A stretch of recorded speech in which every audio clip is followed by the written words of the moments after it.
propose un petit épisode 4 sur Lego. On va refaire un petit détour, puisque j'ai des petites idées autour de ça, et puis surtout j'ai eu une expérience un petit peu autour de ça aussi dernièrement. Donc Lego, voilà, c'est selon moi, hein, c'est un programme qui est fait pour vous séparer du tout, et qui emploie plein de techniques différentes pour vous différencier, pour vous mettre supérieur, pour vous mettre inférieur, en gros pour vous détruire et pour vous séparer de l'amour. Voilà, c'est un petit peu moi ma vision de Lego. Et voilà, et donc je voulais un petit peu peut-être revenir sur Lego spirituel, et peut-être d'ailleurs voir un peu plus loin. On va voir si ce qui vient pendant que je parlote. Donc Lego spirituel. Je pense que voilà. Qu'est-ce que c'est déjà, rapidos? C'est quand vous êtes pas du tout spirituel et que vous vous intéressez un petit peu comme ça à la spiritualité. Peut-être vous commencez par du développement personnel. Moi c'est comme ça que j'ai commencé. Et puis vous réfléchissez peut-être un peu plus que la moyenne, ou alors vous réfléchissez un peu plus plutôt que votre cercle proche, ce qui n'est pas forcément la même chose. Et puis, voilà, vous développez des idées, puis peut-être vous faites des expériences, vous rencontrez des gens qui pensent différemment, et puis, année après année, vous avez lu pas mal de choses, vous avez peut-être vu pas mal de vidéos, de films autour de ça, et donc vous avez atteint, peut-être, vous avez plus de connaissances, hein, donc vous avez atteint un niveau, vous avez progressé un peu en conscience, peut-être même que vous êtes capable d'avoir déjà des capacités psychiques, et puis vous avez déjà atteint certaines de vos pratiques. Voilà, vous pouvez statuer que c'est peut-être un peu plus que la moyenne. Et en fin de compte, il y a, on pourrait appeler ça donc une sorte de transition, mais il y a l'ego spirituel qui peut arriver, et je suis pas sûr qu'il ce soit obligatoire. Moi, je pense que je suis un petit peu passé par là pendant une période. Je saurais même pas dire exactement laquelle. Je pense pas que c'est très très conscient, mais en fin de compte, c'est une sorte de transition justement pour sortir de l'ego. C'est-à-dire que vous sortez pas de l'ego finalement en un coup. Et donc, si vous étiez habitué à être séparé de tout le monde, à juger les gens, à savoir ce qui est vrai et à savoir ce qui est faux, vous êtes habitué à tout ça, bah forcément ce truc-là va partir, mais il va partir petit à petit. Et donc, si vous commencez à être bon, que ce soit en théorie ou en pratique, en spiritualité ou en capacité psychique, voilà, si vous reste un peu d'ego, forcément, ça va intervenir dans votre façon de voir les choses. Et donc vous allez peut-être commencer à vous dire, ah oui, moi je suis spirituel, les autres ne le sont pas, moi j'ai compris telle chose, les autres n'ont pas compris, ah oui, moi je sais ce que c'est, tel truc, je l'ai vérifié, les autres ne le savent pas, voilà. On peut tomber là-dedans. Et moi en fait ça me semble, je dirais, très positif, l'ego spirituel, dans la mesure où c'est une étape. Parce que y a pas de mal du tout à passer par là, je pense. C'est sûr que c'est peut-être pas très jojo finalement, mais il peut y avoir quelque chose de très positif, c'est-à-dire que normalement, si vous êtes allé plus profond en vous-même, dans la compréhension de l'univers, du divin, de l'amour, normalement vous devriez, je suis pas certain, mais je pense qu'il doit y avoir d'ailleurs plein de types de spiritualité différents, mais vous devriez normalement commencer à atteindre quelque chose de plus acceptant, de plus amour, de plus compassionnel.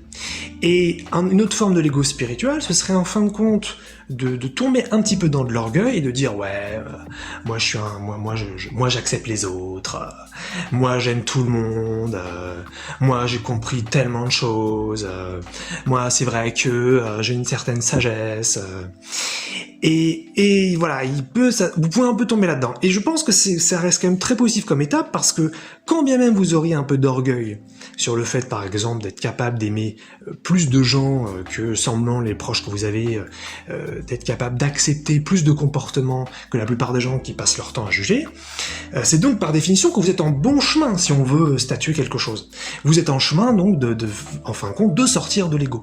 Et donc c'est simplement que vous êtes dans une période transitoire d'ego spirituel où vous faites une confusion et vous pensez que savoir aimer ou savoir accepter, c'est mieux que de ne pas le savoir. Alors qu'en fait non, ce n'est pas mieux, c'est juste différent, c'est juste un niveau de conscience différent. Donc de ce point de vue-là, en fin de compte, pour moi, l'ego spirituel, c'est pas du tout un problème, sauf si c'est une finalité, évidemment. Si vous restez à ce niveau-là, là, ça peut être un souci. Enfin, c'est pas grave non plus, vous avez le droit de vous arrêter là si vous voulez. Mais ça peut être, voilà, ça peut être une incompréhension finalement de ce que serait vraiment l'amour, et vraiment donc l'acceptation, le non-jugement, la sagesse, la compréhension, la compassion, voilà. Donc voilà, donc c'est important je pense de dire, enfin moi, de dire que l'ego spirituel c'est pas grave. Si c'est une transition, même si ça vous dure quelques années, c'est pas grave. Il y a pas de souci, on passe tous par des étapes, il y a toujours un niveau de conscience plus profond, donc c'est cool, ok. C'est important parce que sinon ça peut devenir une critique. Vous rencontrez des gens qui sont plus spirituels peut-être que vous, qui ont un ego spirituel, et vous dites ah d'accord, c'est ça la spiritualité, c'est ça l'amour, c'est ça la compréhension de l'univers, la personne elle est bourrée d'ego, c'est nul, ça sert à rien. Et non, c'est une étape, voilà, c'est une étape, et donc voilà. Mais je pense que pour essayer d'avoir un bon indicateur, je vais vous proposer mes indicateurs, hein, peut-être que vous aurez les vôtres évidemment, je pense que des bons indicateurs pour savoir si la personne finalement donc est en bon chemin, ça fait un petit peu... ça fait bien mal, donc je suis pas fan quand même de cette expression, mais en tout cas voilà, qui est sur un chemin donc de sortie d'ego, hein, puisque c'est le thème.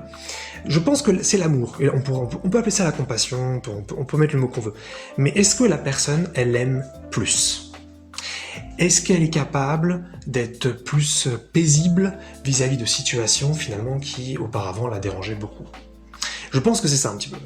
Est-ce qu'elle est plus joyeuse? Ça peut être aussi ça. Est-ce qu'il y a une énergie plus lumineuse qui émane de cette personne? Et attention, il ne s'agit pas d'avoir de bonnes réponses, on ne va pas donner des bons points, il ne s'agit pas de ça. C'est juste un indicateur, c'est tout. Ça nous permet de nous situer et de voir, tiens, où elle en est cette personne. Si cette personne, elle passe son temps encore à critiquer les autres et à juger, très bien, c'est tout à fait légitime, mais ça nous donne une idée finalement de son niveau. Donc encore une fois, on n'est pas là pour s'amuser à faire des comparaisons, de dire alors lui il est là, elle est là, nanana. Il s'agit pas de ça. C'est juste pour un petit peu sentir et saisir s'il y a quelque chose finalement de cohérent et quelque chose de sain qui émane de la personne. On n'est pas je suis pas en train de parler de quelque chose de parfait, et il n'y a pas de souci, on a tous nos étapes. Moi aussi, il peut encore m'arriver une fois de temps en temps de critiquer quelque chose parce que c'est quelque chose que j'ai pas encore assez traversé à l'intérieur de moi, il me manque de la conscience sur le sujet, il y a donc une émotion forte qui peut encore me traverser, et je peux l'exprimer comme ça. En général, je m'arrête très vite, et puis surtout, je me rends compte que ça vient de toute façon de l'intérieur, que ça vient pas de l'extérieur, donc forcément, ça m'aide beaucoup, mais voilà, donc on n'est pas de toute façon sur qui est parfait, qui est au top, lui il est au niveau 1 sur 10, lui il est au niveau 6 sur 10, lui c'est un 10 sur 10, non, il s'agit pas de ça. Mais c'est juste pour sentir, pour un petit peu se repérer ça. Je pense à ça parce que ça peut arriver de rencontrer, si on n'est pas suffisamment, je dirais, avancé, si on n'a pas une intuition suffisamment forte encore à ce niveau, et puis aussi si on n'a pas une autorité personnelle interne suffisamment développée, on peut effectivement perdre un petit peu donc les indicateurs ou la bonne vision de ce qui se passe, et tirer des conclusions qui peuvent être justement un petit peu erronées sur le sujet. Et donc, un indicateur de ça, c'est ça. Si vous rencontrez quelqu'un, donc effectivement, qui est censé être très spirituel, qui est censé être très très conscient, qui est censé être très avancé, qui est censé savoir plein de choses, qui est censé être très sage, qui est censé, avoir touché à d'autres dimensions, et qui, par exemple, passe son temps à juger, qui se passe son temps à se moquer, qui passe son temps à se critiquer, qui passe son temps à vouloir détruire les autres, annihiler les dimensions des autres sous prétexte que lui ou elle sait ce dont elle parle, eh bien c'est qu'a priori la personne s'est un petit peu paumée en chemin. Voilà, c'est tout. Elle s'est un petit peu perdue, elle s'est un petit peu paumée, cette personne. Et c'est pas grave, il n'y a pas de souci. Mais ça vous permet d'avoir un indicateur. Voilà. Je pense que l'amour, c'est un excellent indicateur. Parce que la personne est capable... Et je dis pas ça parce que moi, j'ai fait des vidéos où je dis que j'aime, voilà, évidemment, je prends des indicateurs qui me parlent. Mais chacun les siens. Si vous, l'amour, ça vous parle pas, vous en prenez d'autres. Ça pourrait être quelqu'un, d'ailleurs, qui a, je sais pas, qui a plein de gratitude. Moi, j'ai parfois des soucis pour avoir de la gratitude. Donc, je le dis, y a pas de problème. Mais ça pourrait, voilà, ça pourrait être l'appréciation, ça pourrait être de la paix intérieure. Voilà, il peut y avoir chacun ses indicateurs. Moi, j'aime bien l'indicateur de l'amour. Je le trouve universel, je le trouve simple, et puis surtout ça triche pas. On aime ou on n'aime pas, et ça se voit, et on le voit quand quelqu'un finalement nous veut du bien, et nous accepte tel que l'on est. On va vite le sentir, on va vite le voir, parce que ça va transparaître. Donc, un autre petit épisode, voilà, sur l'ego. Pour vous dire que l'ego spirituel, ça me semble positif en tant qu'étape, c'est bon signe, ça veut dire que la personne, finalement, elle est en sortie d'ego, hein, et c'est pour ça qu'elle a un ego spirituel, donc finalement c'est une bonne chose, je pense. Maintenant, il faut juste que ce soit temporaire, même si ça peut durer un certain temps pour certaines personnes. Parce que sinon, vous vous identifiez finalement à une forme à un nouveau palier, alors qu'il existe plein d'autres paliers après, en tout cas, si vous souhaitez y aller. Et puis donc, pour aussi sentir si la personne finalement elle est dans une voie qui est de plus en plus sage, amour, compréhensif, compassionnel, ben justement, c'est de repérer ces petites choses-là. Est-ce que donc la personne elle juge, est-ce qu'elle critique, est-ce qu'elle se moque, est-ce qu'elle comprend, est-ce qu'elle encourage, est-ce qu'elle décourage, est-ce qu'elle cherche à avoir raison, est-ce qu'elle est capable aussi de voir votre dimension à vous. Ou alors, si elle ne voit pas votre dimension à vous, c'est que votre dimension n'existe pas. Est-ce qu'elle est capable d'entendre votre point de vue? Ou alors, si votre point de vue ne correspond pas au sien, ça veut dire que votre point de vue est forcément mauvais. Voilà, c'est ce genre de petits indicateurs qui vont être importants si vous commencez à vous éveiller, à prendre conscience, à aller plus profond, et que vous commencez à rencontrer des gens, justement, qui sont censés être aussi sur un chemin interne. Ça va être important de repérer ces petites choses-là. Il n'y a aucun souci de rencontrer des gens, je dirais, qui se sont paumés en cours de route, comme avec l'ego spirituel qui est une transition pour moi, mais ça peut être d'autres qui sont vraiment paumés, ça veut dire qu'ils sont restés à leur niveau et ils pensent que critiquer c'est très bien, par exemple. Donc c'est ok, chacun fait son chemin et chacun a sa vérité, et donc il n'y a pas à avoir tel ou tel comportement. Mais ça peut vous donner un indicateur pour voir si la personne justement elle est suffisamment consciente d'où elle en est. Ça peut être aussi une question d'humilité, c'est-à-dire est-ce que quelqu'un qui lui reste encore des choses à l'intérieur qui sont pas terribles, c'est pas grave, il n'y a pas de souci avec ça. Mais est-ce qu'elle en est consciente? Est-ce que la personne elle est humble? Est-ce qu'elle est capable de le dire et de dire ah, sur ce sujet effectivement il me reste des choses. Sur ce sujet je ne suis pas parfait. Sur ce sujet je compte bien m'améliorer. Voilà. Pour autant, je suis pas en train de dire qu'il faudrait que la personne elle doute d'elle. C'est pas du tout ce que je dis. D'ailleurs, à ce propos, je pense que voilà, un peu d'humilité c'est très important, et aussi être capable de remettre en question son modèle. Ça me semble très important. Et là-dessus, je vais mettre une nuance. Moi, par exemple, j'ai une façon de penser qui est la mienne, hein, qui est en corrélation donc avec évidemment mon identité, ma dimension intérieure et mon sens peut-être, pour faire un lien avec l'enregistrement d'avant.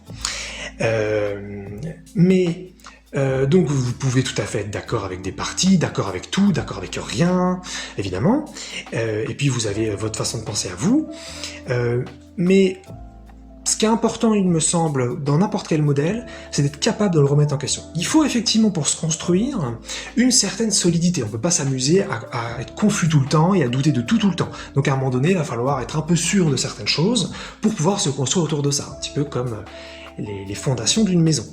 Mais en revanche, ça me semble important, même dans les fondations d'une maison, et là on parle d'une maison intérieure, de dire, bon, pour l'instant je me construis là-dessus, parce que ça me plaît, ça me va, je me sens bien avec ça. Mais il est possible que le moment venu, ça pourrait être dans 1 an, dans 10 ans, dans 50 ans, je remette en question cette fondation. Et comme ça, je laisse la porte ouverte à une vérité plus large, plus grande, qui me permettra d'y voir plus clair, d'avoir plus d'amour encore et plus de sagesse. Ça me semble très important, c'est aussi un indicateur. Est-ce que la personne, elle est convaincue que son modèle est le bon et que il sera bon pour l'éternité? Ou est-ce qu'elle est capable de laisser une petite porte ouverte, au moins pour le moment venu, pour voilà, laisser entrer quelque chose de différent? Voilà, c'est des petits indicateurs que je vous partage pour essayer de voir où en est la personne. Et voilà, et puis comme ça vous pouvez aussi l'utiliser pour moi si ça vous plaît. Vous verrez sans doute qu'il y a des trucs qui sont pas parfaits chez moi. Et pour autant, voilà. Donc il s'agit ni donc de tomber dans je suis parfait, puisque là à ce moment-là vous pourrez tomber dans un ego assez fort, et ni tomber dans je serai toujours imparfait et tomber dans une sorte de faiblesse et dans une forme de quelque chose de non solide et de mou et de non consistant et voilà, il faut aussi avoir de la confiance et être solide sur des choses. C'est ça un petit peu pour moi aussi c'est pour ça que je trouve que l'indicateur de l'amour est bon, l'amour de soi, où même si on a encore des choses à traverser, on s'aime et on s'encourage soi-même, et l'amour des autres, même si ils se sont ils sont peut-être un petit peu paumés à un certain moment, peut-être qu'ils sont en transition, peut-être qu'ils ont compris des choses mais pas d'autres, mais on les encourage, on les aime, on a de la compassion pour eux, en tout cas s'ils en veulent, parce qu'ils peuvent aussi bien sûr ne pas en vouloir. Mais voilà d'autres petits indicateurs pour repérer de l'ego.